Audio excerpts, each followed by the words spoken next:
Alrighty, folks, almost exactly a year ago, I went through some of my most viral moments on the interwebs. As expected, there were many clips left on the editing room floor, so we've decided to make Volume 2, The Revenge. In this video, we're gonna watch another handful of my best, most shocking moments. Before we start, I must remind you, this video is sponsored by Giant Partners. Stay for the ad a little later, and I'll tell you a little story of the Daily Wire and how we got started.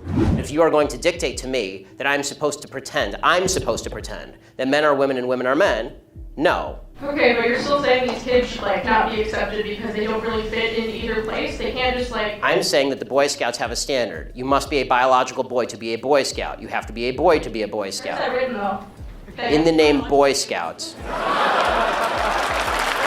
I will ask you how old you are, okay? Because you're young enough that it's probably not insulting to ask you. So. I'm 22, so I'm probably young and naive, right? No, why aren't you 60? Why aren't you 60? Because it... And why can't you identify as 60? What is the problem with you identifying as 60? It's not the same as gender. You can't just... You're right. Age is significantly less important than gender. The problem with this entire line of questioning that she's pursuing here is that she refuses to define her terms. And this is the problem with the entire quote-unquote transgender rights movement, is a complete refusal to define terms and what exactly terms mean. What does she mean by sex? What does she mean by gender? And this is why when I say age, right, which is a definition we all share, just the way we used to share a definition of sex, she has no comeback because she understands that you can't arbitrarily redefine your age. Ironically, though, the left will suggest that race is a social construct, but you can't arbitrarily redefine your race. Right? This came up in the case of Rachel Dolezal, for example, who is a white lady who identified as a black woman, and everybody laughed. But if you're a man who identifies as a woman, we're all supposed to say, oh, I guess you are a woman now, based on some bizarre gender theory that is completely non-rooted in biology. If you can find an objective test telling me whether a transgender person is a member of the sex to which they claim membership, then we can start talking. But if the idea is that a simple sense of self-redefinition changes the objective way everybody else is supposed to see your sex, that's absurdity on its face, which is the point about age. This was at a particularly small college. It was a very tiny college. I think there were maybe 600-700 people in the room. This is very early on in the sort of Shapiro going on college campuses tour. You can tell by the fact that I've lost a little bit of weight since then. How are you doing? I'm pretty good. How are you doing today? Yeah, doing okay. A little chilly, but it's November, right? Seems like a lot of security for no protesters. I'm not security. Let him speak. Ben, you're the How are you, sir? Free country. Sure. Over here for a minute. Oh. How are you? I'm the head of public safety. Nice to meet you. Pleasure to meet you. You know that you weren't registered, whatever, for the group didn't register you for the event. They have strict things, Welcome so to you're not allowed, into the event. Well, I mean, YAF did inform you that I was coming as a speaker, as a person sitting in the audience, as well as a member of Christina Hoff Sommers' team. So I'm not sure what other standards are necessary. I'm also wondering exactly why it's so necessary to keep me personally out. We're just following protocol, sir. Well, why is your protocol to keep me specifically out? What country protocol? Soviet Union or United Do States? you want to step over here to decide? Well, I'm happy to do it right here if you'd like. I mean, I don't think this needs to be private. The bottom line is it's private property, okay? It wasn't proper procedures weren't followed, then you're not going to be allowed to. So am I to understand that if I take 3 steps forward, you will attempt to have me arrested? If you create a problem and you will not, leave the campus, yes. Clearly you have great security. I'm glad in a city that has some 4,000 shootings to this date, you have 30 members of security just for a 5'9", 165 Jewish guy. This is maybe a mild allocation of resources. Well, okay. Well, if that's the way we're going to do this, then we'll just do the event elsewhere, folks. So follow us. So this was a crazy evening. Okay, so basically, DePaul had announced that they were going to ban me from campus, that I was not allowed on campus. And they'd done this because so many people on the left said that they were going to basically riot and create a problem. So YAF instead booked Christina Hoff Sommers. The plan was Christina was going to speak, and then she was going to end up introducing me and welcoming me onto the stage. And it was going to be advertised as a Christina Hoff Sommers event. They registered me as a member of Christina's security detail, as a member of the audience, and as a potential speaker. The administration made clear they did not want me on campus. This large gentleman was not just threatening me. Behind him was the sheriff of Cook County. They'd actually brought the sheriff of Cook County, which is Chicago, out there ready to arrest me, ready to effectuate the arrest if I had taken several steps forward. One of the reasons I think that he kept saying could you edge over to the side here, is because the minute I stepped off that sidewalk, I was then on non-public DePaul property, at which point they probably would have arrested me, was my understanding, which is why I say, no, let's stay here. Like, here's a good place. And I did think to myself at this point, is it worth it getting arrested? And then I thought, do I really want to spend overnight in jail in Cook County? No. That seems like a very bad idea. So instead, what we did is we tried to find a local theater that was in walking distance. It was like a tiny little hole-in-the-wall theater that was maybe 4 blocks from here. We walked directly over there. We led sort of a Pied Piper line out the door. Several hundred students. Well, I called her on the phone. I was like, okay, Christina, so here's what we're going to do. So Christina got out and rode over there, and all these students showed up, and we proceeded to do the show with Christina speaking, and I spoke as well, took some questions. It was a really wild event and a very kind of bizarre evening for sure. How can you argue that racism is not a driving factor in income inequality? Because it has nothing to do with race and everything to do with culture. And when you have a culture that doesn't,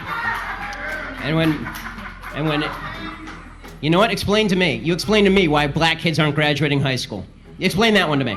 Explain to me why black kids are shooting each other in rates significantly higher than whites are shooting each other. Explain to me why 13% of the population is responsible for 50% of the murder. Explain to me why the number of black kids in prison, not for innocent reasons, not for walking down the street and getting pulled into a prison, is so high. Explain, if it has nothing to do with culture, explain to me why the single motherhood rate in the black community jumped from 20% to 70% in the same course of time that the civil rights movement has made such tremendous strides. Is America more racist now than it was in 1960? And if it is, please explain to me how that happened. We're doing these debates over at 770 KTTH. This is when I was hosting a local show in Seattle. So for a while there, 2013 through 2015, I believe, I actually hosted 6 hours of radio a day. So I'd do 3 hours in the morning in LA, and then I would do 3 hours in the afternoon in Seattle. And I would remote it in, but I would fly up to Seattle once a month for a week or so, and I would do the show from there. And once every couple of months, we would do a debate. So I did a debate on minimum wage with Shama Sawant, who was on the city council. And then I did this debate, which involved a woman from local NAACP, that's the woman on the left, and then the fellow who is next to her is a guy who's writing for the Seattle Stranger. What set me off here was the reaction when I said that culture has something to do with how people act, which of course is true. And you can see the woman and the gentleman on my right both react with astonishment. It has to be race. It has to just be discrimination, pure and simple. It's so clearly and obviously true that this has nothing to do with genetics and nothing to do with skin color and everything to do with individual decision-making that has really nasty impact on how people live. And then I lay out all the different sort of disparate statistics and make the point that a lot of these problems have gotten a significant amount worse since the Civil Rights Act. Now, there is no good response to this particular argument, particularly the changes with regard to single motherhood. Why is it that single motherhood, which obviously has downstream effects in terms of poverty and in terms of education and in terms of crime, has risen so dramatically in the black community at the same time that racism has gotten a lot better in the United States? There is no great response to it. I understand why people would be warier of police officers, given the fact that many police officers are going to react to disproportionate crime statistics with stereotypes.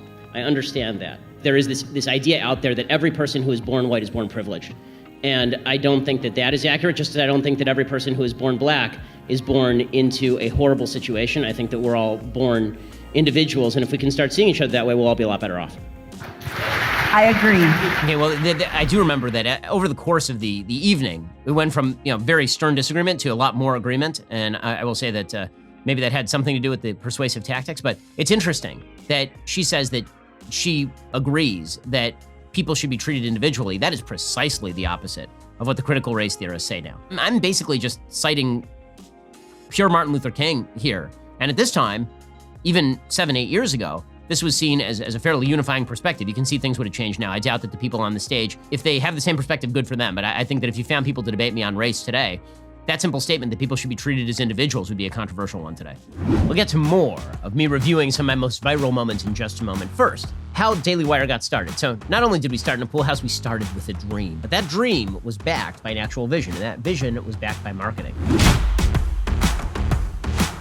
Marketing was the name of the game, and that's how Daily Wire became a global force. Well, you want to build your company? Marketing matters to you too. My friends over at Giant Partners have marketing secrets that have been transforming businesses for over 20 years. They are America's #1 data-driven marketing agency. Giant Partners operates in the business-to-business space, offering a variety of business marketing solutions such as database marketing, brand development, web design, SEO, lead generation, digital marketing services, as well as ad placement. That's just to name a few. Giant Partners has worked with countless Fortune 500 companies. Now they're offering their secret tips to you and your business. Giant Partners is hosting a free live webinar where they will be sharing their marketing secrets about how to transform your business in 2021 and beyond. Marketing is the name of the game. Knowing how to market is something Giant Partners does really well. You need their input. Make sure to RSVP to reserve your spot because space is limited. Head on over to giantpartners.com and get your business set up today and RSVP to their free webinar at the link below. They'll be giving away some cool free stuff as well, but only if you RSVP, so don't wait. RSVP today at the link below.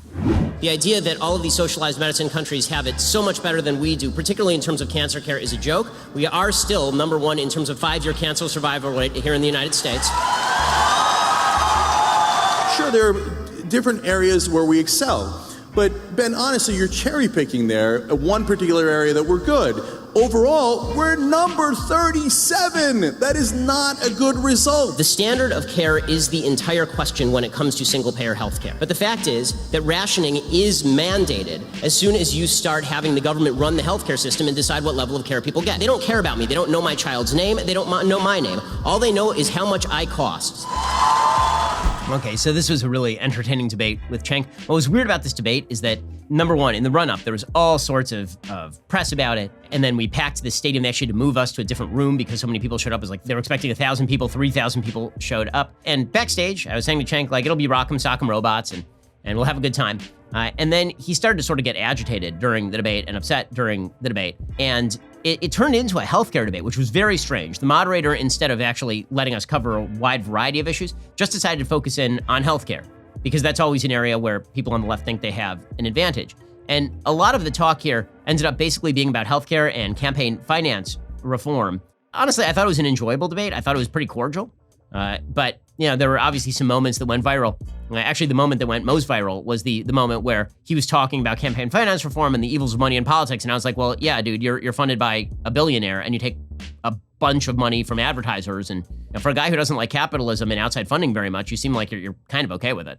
You had an investor, right? When you started TYT, you were given $4 million by Buddy Roemer to start TYT. That's great. That's the way business should work, right? But that money it didn't come from a bunch of poor people buying hamburgers. It came from a very, very wealthy guy who gave you money to create a business a lot of people want to patronize. If money was speech, well, then if you go to a hooker and you say, oh no, officer, I was just talking to her. Okay, money is not speech. Again, I ask you, Buddy Roemer gave you $4 million to start TYT. What did he expect in return? Should he not have given you money? Was the money not speech? It was just money after all. It's just like a hooker, I assume. So are you the prostitute? How did this work? You are a corporation. TYT's it's a corporation. You have 80 employees. I assume that you're not just a greedy asshole and that you actually would like to help your employees from time to time. You seem to be identifying a higher tax rate in the 1950s with higher level of growth. So if that's the case, why not just tax everybody at 100% and we can have massive growth from here to eternity? That's not to say that that is the right tax rate for us today. And so the exercise of finding the right tax rate is, guys, try to follow along, okay? It's called logic. This is hilarious. If you're uneducated, please at least don't make it obvious. You're not giving me the money. It was my money in the first place, created through voluntary transactions that I had with others. I've not stolen money from anyone, neither have you. And the idea that money has to be forcibly taken from you and handed to somebody at the bottom end of the economic spectrum to somehow jog the economy, that may jog McDonald's, but is not going to jog all of the creation of the products and services that make all of our lives much better today than they were 30 years ago in terms of the stuff we have access to. Come on. Yeah, this part of the conversation did not go well for Cenk. The crowd, I think, going in was pretty heavily in my favor, which I was shocked by. I remember when we got to Politicon is not a right-wing organization. And we assumed that because TYT had really been hammering that they were going to be doing this debate, that we'd be outnumbered in terms of the number of people in the crowd. Instead, it turned out it's probably 2-1 in favor of me, which is why you can hear the crowd resonating the way that it does. I actually encouraged the crowd a couple of times, like, guys, just let it be. Like, let Cenk say his piece. But it sort of wrapped up, and I think Cenk felt pretty bad about it. I didn't spend the next few weeks talking about how wonderful the debate was for me. He spent the next few weeks bitching about how terrible the debate was for him, from what I understand. So, Mr. Shapiro, my question to you is, for Ms. Dunston, the tying the noose around the campus and writing messages that target African American young students. Would you consider that hate speech, and then would you stand next to her and fight for her? As I say, I against would. that? This is the first I'm hearing about it, honestly. But Really? Yeah. But from hearing about it, maybe because it's local. I mean, I'm from LA. But in any case, I'm more than happy to stand alongside her and fight whatever group was responsible for this. Not only more than happy. I mean, you're talking about the alt-right. Again, I was the #1 target of anti-Semitic harassment from the alt-right last year. Thank So you. I'm more than happy to do all that. And I think there's one more distinction that has to be made. When we talk about cases like Taylor's, they're horrific, and the administration is siding with Taylor. The administration is doing the right thing by Taylor, or trying to do the right thing by Taylor, as they should be. And I think that we need to make a distinction between cases where the administration is actively participating in the suppression of speech and cases in which the administration is trying to do the right thing in order to punish people for application of crime. I was asked to testify by Jim Jordan and some other members of the House committee here. I believe Adam Carolla is on the side of me here. I was asked to testify on free speech on college campuses. A few Democrats showed up and wanted to ask questions. I do remember right after this, I actually went up to Taylor Dunstan, who apparently had allegedly been targeted by some sort of hate crime. And I gave her my phone number and I said, if you need help in any way, let me know. The fact is that when you try and peg Democrats down to exactly what they are talking about, very often the answer is that they don't really want to be pegged down. This is why they tend to use mush terms like systemic racism or white privilege, because it allows them to avoid actual serious conversations about real issues that could be taken on. Now, in politics, the goal really should be about solutions, because I don't go to politicians for empathy, I go to politicians for solutions. But for so many people in politics, they're looking for empathy. And so when they cite things like systemic privilege or white privilege or systemic racism, what they are really saying is, I understand you. I understand your pain, or you don't understand my pain. None of that is geared toward solving problems. It's really more geared toward emotional response. Alrighty, so that was volume 2, The Revenge, of me going through some of my most viral moments. Hope you enjoyed it as little as I did. Hope you enjoyed it as much as I did. And we will see you here for volume 3, Return of the Shapiro.